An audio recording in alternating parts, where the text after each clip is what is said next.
In the colonial period, there were small numbers of free people of color. So these are people who are free and either of African descent, or some of them, a small number, are of Native American descent.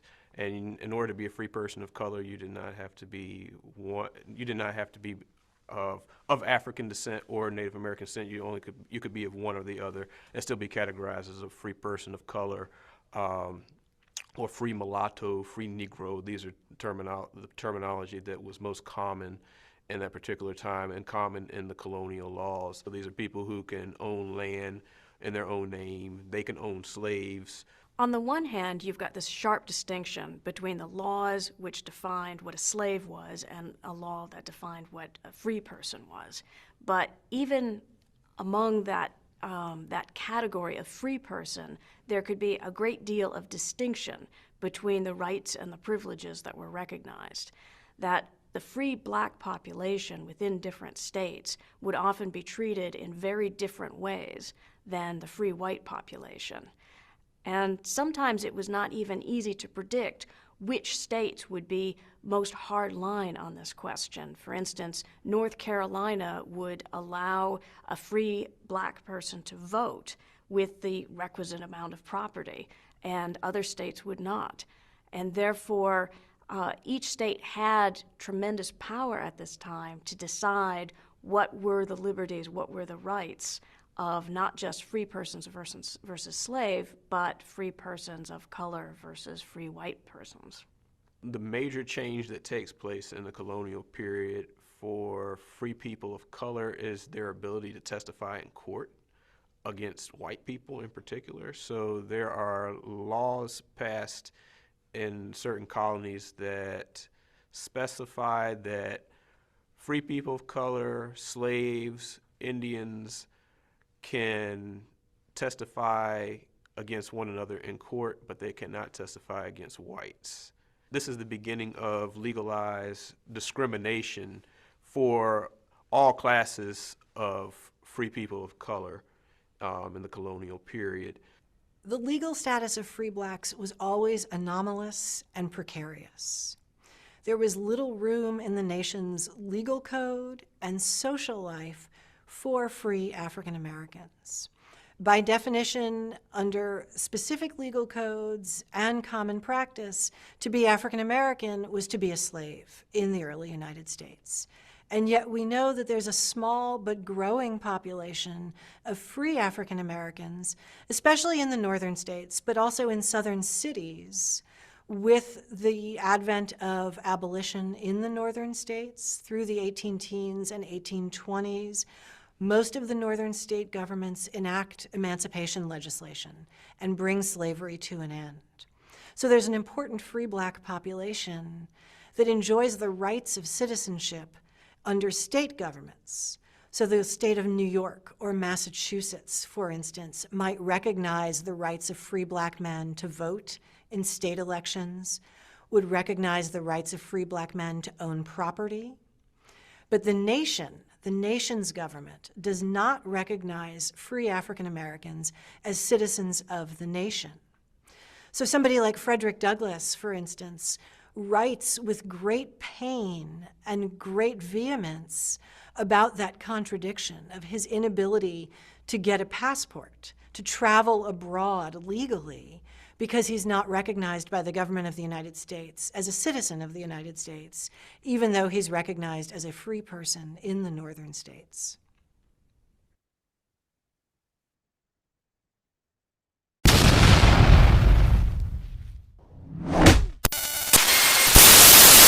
Three, two, one.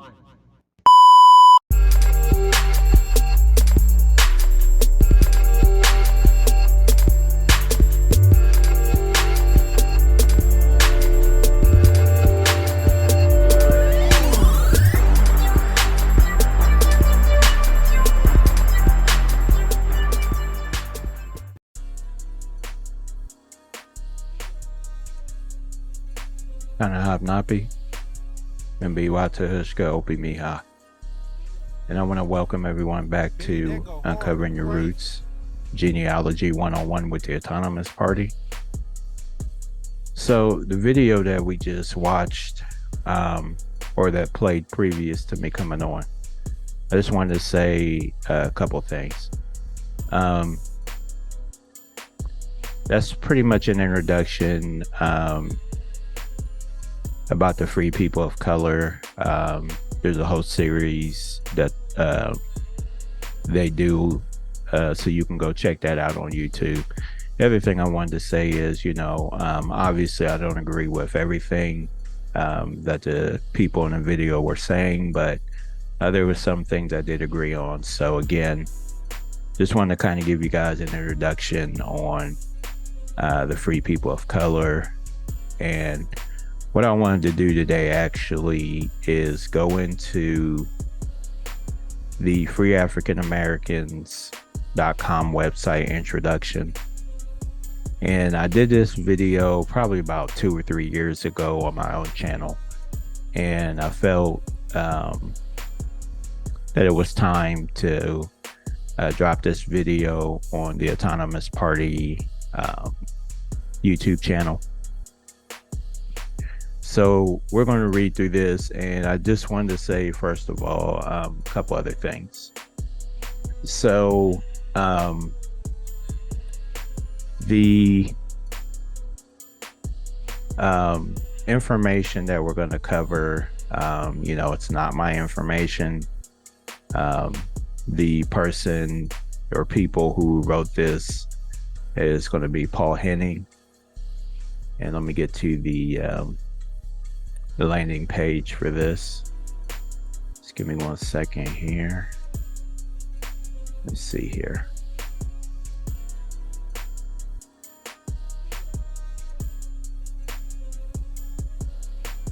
Okay, here we go. So a lot of this information obviously was done by Paul Hennig and historian Ira Berlin. So a lot of the digging up of sources and all the different things that they came across, it's their information that they found. Obviously they're going to put it in, their understanding. And I just want to say, if any of the surnames that you see are your own people, I would never generalize people and say that, this covers every single person. Obviously, everyone's story is different. You have to get into your own genealogy, which is, what I've been preaching from the beginning, and find your own story and find out where your people came from, who they trace back to. So just from the people who pulled up the sources and put the information together, this is their version of it. This is what they found. So again, I'm not saying this applies to every single person who had somebody that was a free person of color. You obviously need to do your own research and find out about your own family. All right, so let's go ahead and get into this. We'll try to hold this to about 30 minutes or so, like always. So let's go ahead and get into it. I am going to provide some different sources and material as we go through this. So real quick, let me see here. I'm gonna close some of these tabs here. Okay. So here is, let me see here who we can find. So there's Ira Berlin.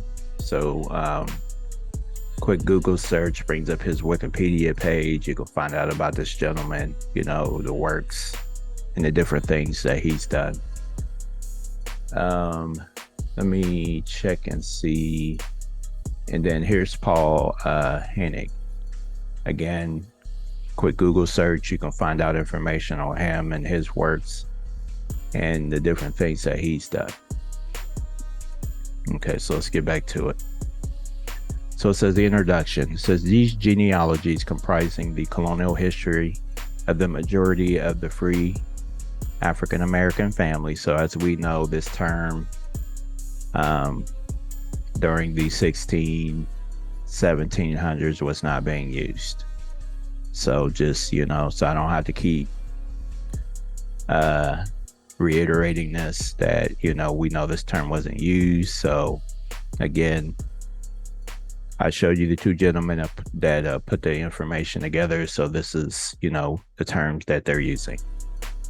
Families of Virginia and North Carolina illustrate the colonial and the early national history of their communities. It says most of the families were descendants of white servant women who had children by slaves. Over 1,000 free children were born to white women by slaves in Maryland and Virginia during the colonial period. Okay, again, with just this first paragraph, I'm not saying that this applies to everyone, but again, do your own history, your own search on your family, your genealogy to find out where your people come from. And that's all I'm going to say about it. It says many descended from slaves who were freed before the 1723 Virginia law, which required legislative approval for manumissions. Okay, again, with manumissions, if you're not sure what that is or what that means, you need to definitely, be looking up some definitions to find out what manumissions actually is. Okay, it says the Chavis, Combo, Driggers, and Goen families who were free in the mid-17th century had several hundred members before the end of the colonial period.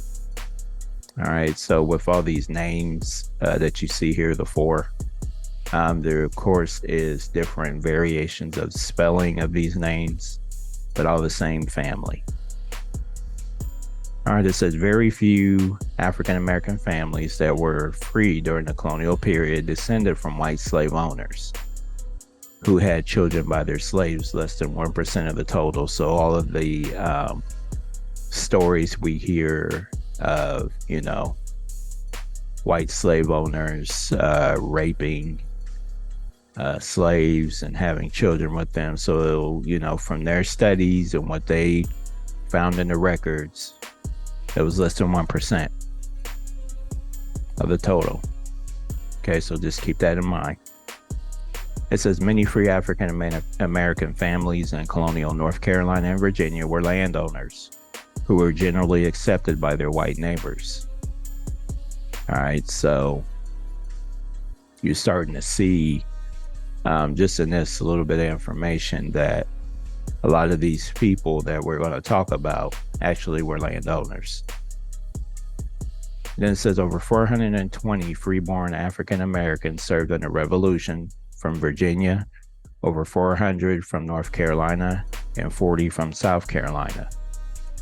All right, so I've actually seen, an ancestor of my own that fought in the Revolution. So now this next paragraph or bullet point is crucial.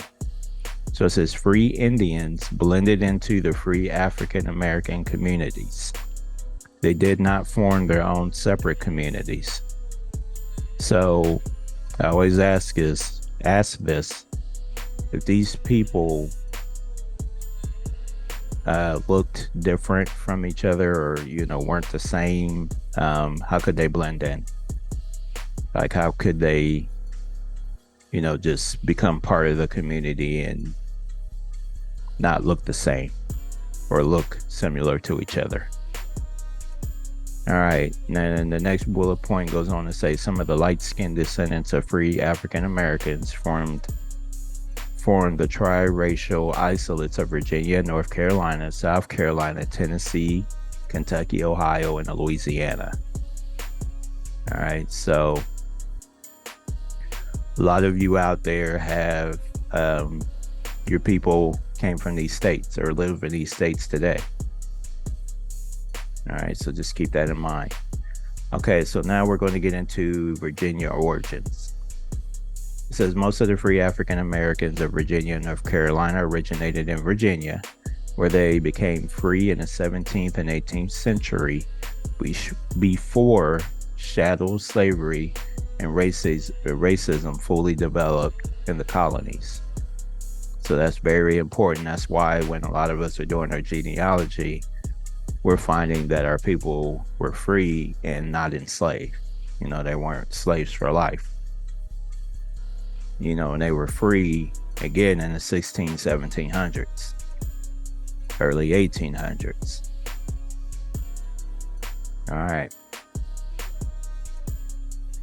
Now this next part, let's read it, and then I'll give you my thoughts on it. When they arrived in Virginia, Africans joined a society which was divided between master and white servant, a society with such contempt for white servants that masters were not punished for beating them to death in 1624. So that's interesting. They joined the same household with white servants, working, eating, sleeping, getting drunk, and running away together. And then we got a source here. It says McElwain, Minutes of the Council, 1622 to 1632, 1670 to 1676, 22 to 24, 466, 467. It says Northampton Orders, 1664 to 74.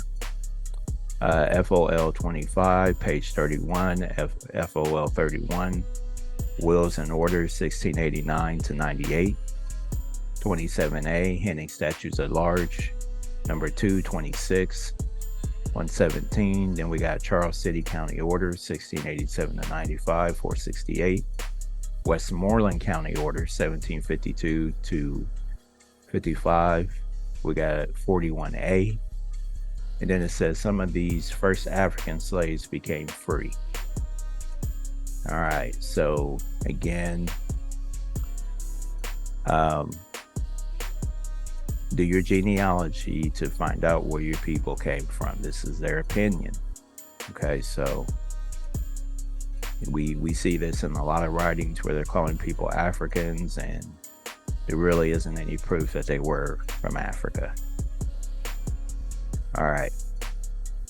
The other thing that you can do, all these things that are source based, if you get into this website and get into the introduction, copy and paste some of these things, put it in a Google search and look up exactly what these things are. Okay. So what I did was, with the people's names that are mentioned here, I'm gonna read their names and then we'll stop right here, and then I want to show you something. This is Michael Gowan, a Negro servant, was freed by the January 18, 1654 York County will of Christopher Stafford. Then it says DWO 316. So I mean 1654. That's way before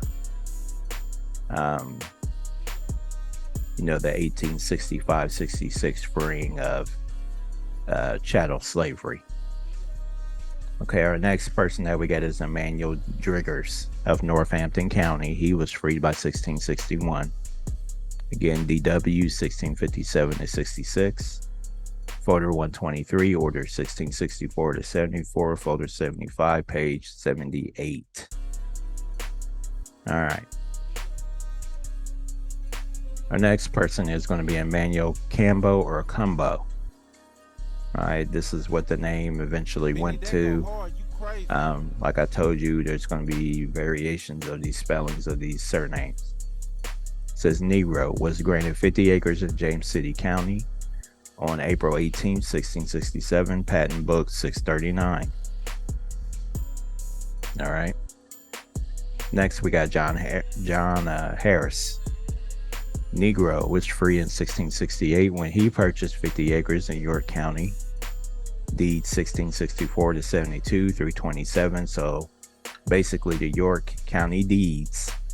If you look in there, you'll see where he purchased these 50 acres, and he was free in 1668. So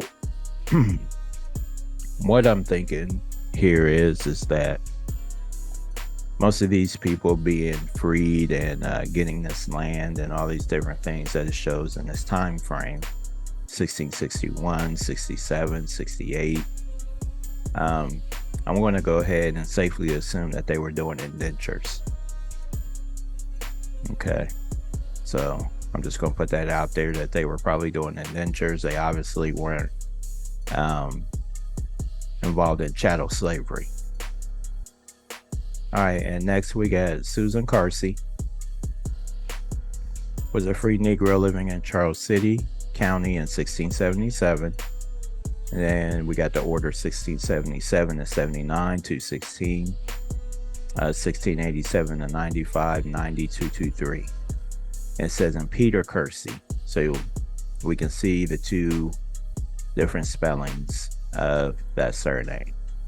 Was a free Negro living in Surrey County in 1678.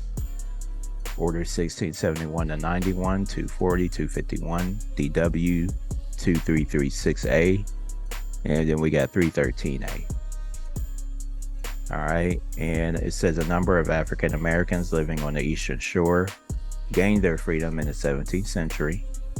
There were at least 33 taxable African Americans in Northampton County in 1670s who were free, later became free, or had free children. They represented 1/3 of the taxable African Americans in the county. Okay, so we'll get to this number one, which is down here, but real quick. So what I did with just these, let's see, we got 1, 2, 3, 4, 5 surnames.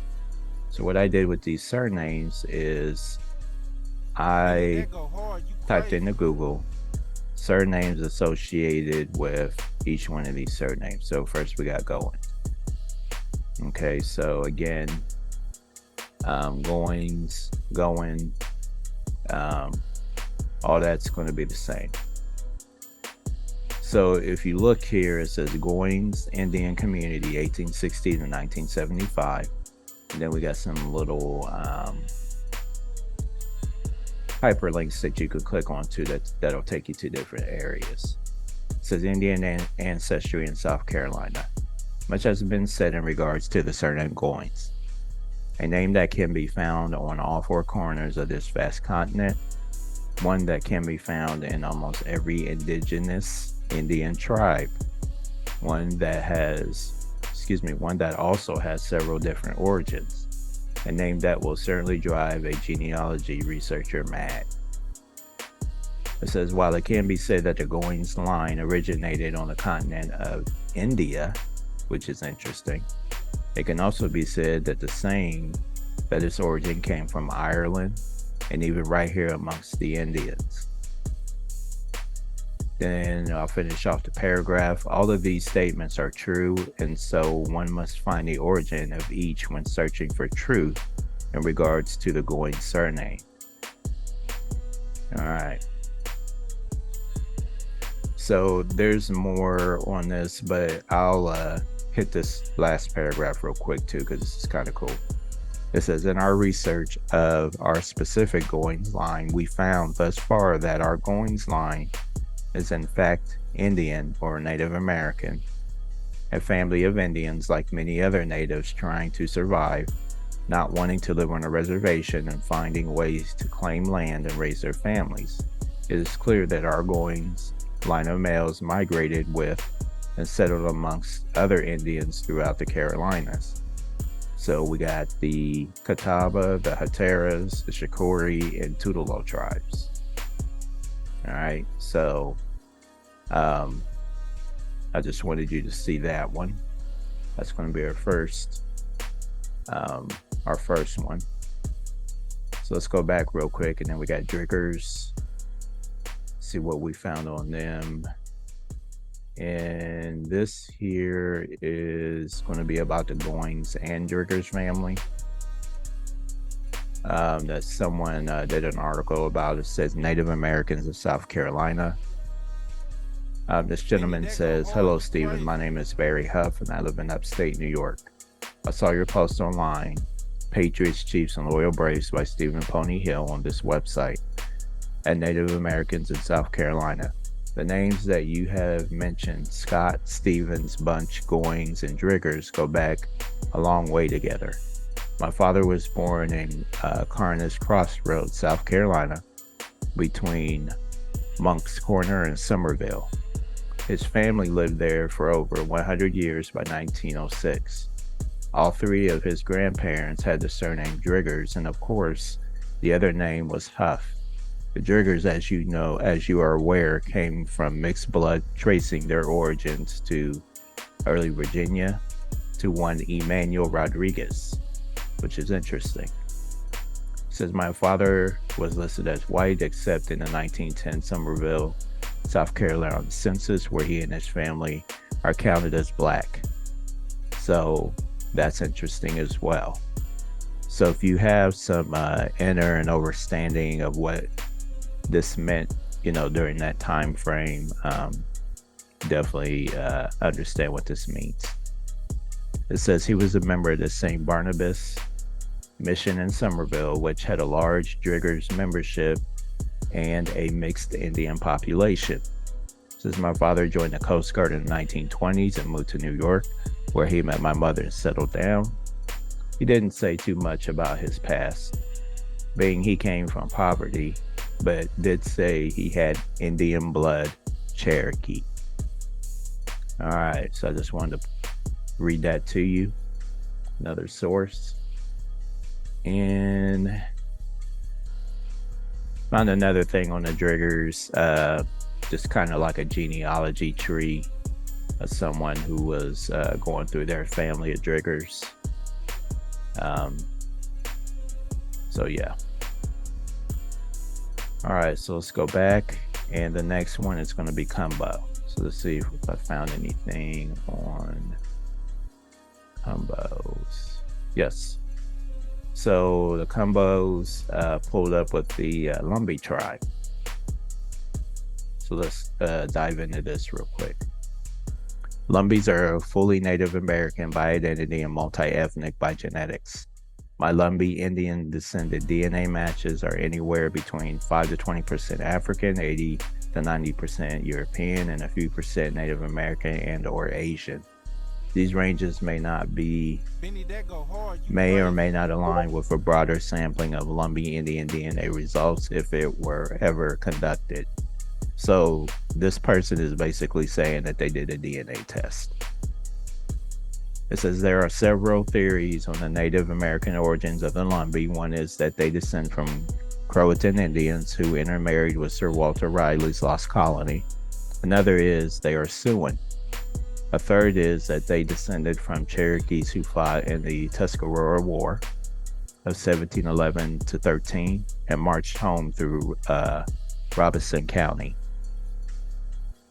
All right, it goes on to say that Cumbo is a core Lumbee Indian surname along with Lowry, Berry, Locklear, Sampson, Oxidine, Hunt, and others.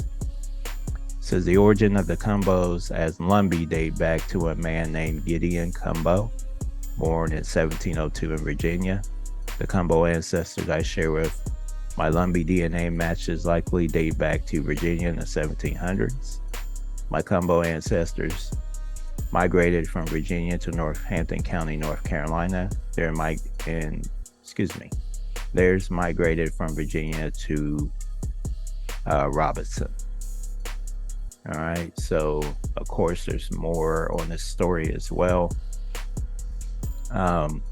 What I'll try to do is post these links so that way everyone has a chance to check these out on their own time. All right, so we did the Driggers, we did the Cumbos. Let's see who else we have.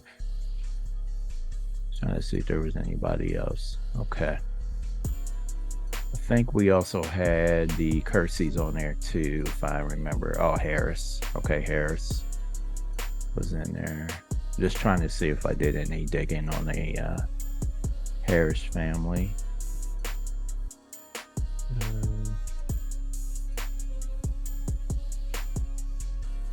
I think I originally had, but I know that the Harris family, I know that's a court surname for, Saponi, Catawba, different tribes. Same thing with the Kersey family.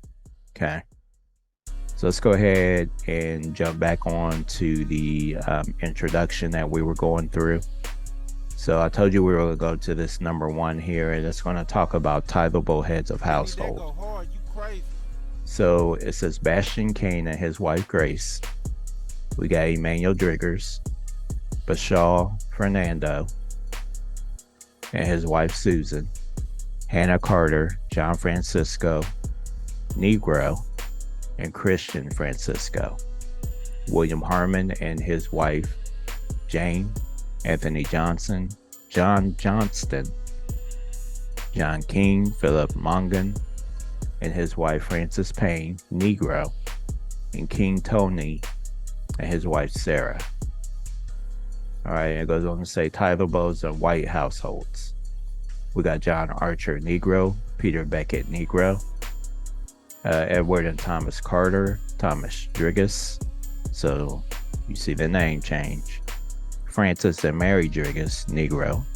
Peter and Joan George, Jane Guzzle, Ann Harmon, Gabriel and Bab Jacob, and Daniel and Isabel Webb.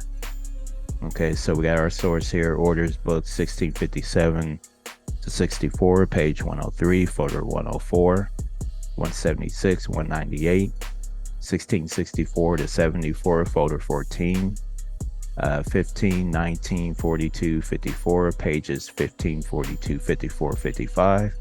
Then we got 1674 to 79, photo 114, page 191. In the year 1677, there were 25 tithable free African Americans and 53 tithable slaves out of a total of 467 tithables. 1674 to 79, 189 to 91. I'm thinking it's the pages. All right, so we will probably go through this last paragraph here and hit this here, and then we'll probably stop for this particular video. All right, it says the Nickens family came from Lancaster County, where Black Dick, Richard Nickens, and his wife Chris and their children were freed in 1690 by the will of John Carter. And then we got our source here, Will 1690 to 1709. It says the family was associated with the Weaver family, descendants of 3 East Indian men who were free from their indentures in Lancaster County in 1708. So this is something that we very, very seldomly talk about, is the East Indian people who were brought over here to do indentures, and that blended in with the free African American, whatever, free people of color communities as well. So I'm going to read this real quick. Okay, so they actually have a link that's attached to the freeafricanamericans.com site, where you can actually go in and read about the East Indians that were actually indentured here. So it says for a number of East Indians who were free persons of color and slaves in Maryland, Virginia, and North Carolina, they came over from England as indentured servants. All right, so again, you could click on this link and it should take you right to this part of the website where they talk about the East Indians who were indentured here. All right. So yeah, so we'll go ahead and stop there for now. I definitely appreciate everyone taking the time. So this is going to be a multi-part series. This is a very, it's a lot of information here that we're going to get into little by little. We're going to take our time with it. We're not going to, just breeze through it, because I want you to understand We've been talking about the free persons of color for quite some time. I keep harping on you guys about genealogy, that it's key. This is going to help you figure out who your people are, what was going on during this time frame, and the truth about slavery and who was involved in it. Who was free. We're always told that everyone that looks like us, quote unquote black people, descend from people who were slaves here. As more and more information starts to come out, we're finding out that's absolutely not true. You have to do your genealogy so that you can figure out where your people come from, and you can't be scared of what you find. All right, I want to make that clear. If you find that you had that one of your people was one of these people from India, then that is what it is. That's your family, that's your lineage, that's your bloodline. If you find out that your people were some of the people who had to leave Europe and come here to the Americas, then that's your people. Or if you find that some of your people were African, that's your people. Or if you find out some of your people were the American Indians that were already here, then that's your people. So you're going to have these mixtures of different people, which if that's who they are, that's who you are. Don't let anyone tell you, you're African. If you don't have that in your family, you are what you find. I'm gonna stand on that. I've always said that. And again, my name is Opemiha. Thank you again for taking your time to watch the video, and we will definitely catch you on the next one. I'm out of here. Peace.